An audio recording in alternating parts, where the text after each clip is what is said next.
Hi everyone. Today I'm going to be talking about negative feedback loops in the body, and I'm going to be using the thyroid hormones as an example.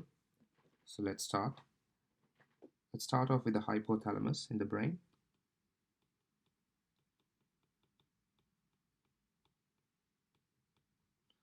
And then we've got the pituitary gland, which is in the cranial cavity as well.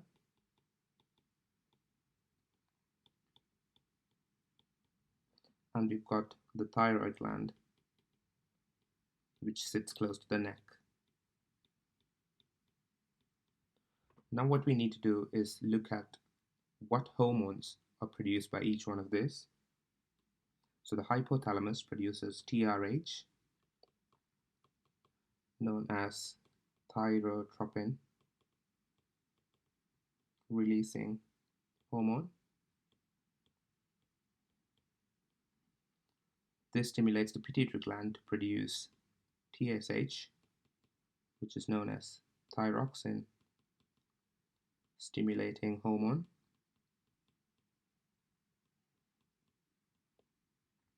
And TSH, as the name suggests, stimulates the thyroid gland to produce T3 and T4, which are known as triiodothyronine and thyroxine, which are collectively known as the thyroid hormones. Alright, so now what we need to look at is something known as homeostasis in the body.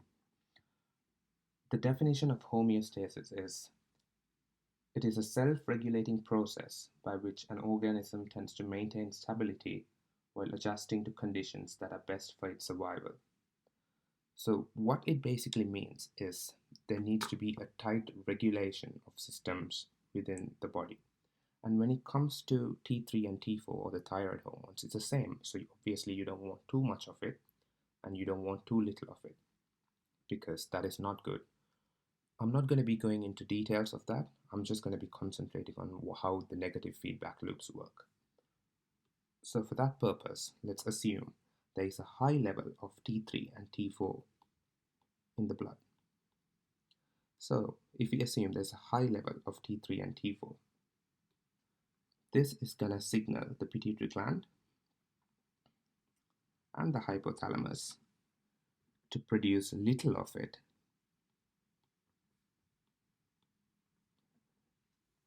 So therefore, what will happen is the hypothalamus will produce little TRH, the pituitary gland will produce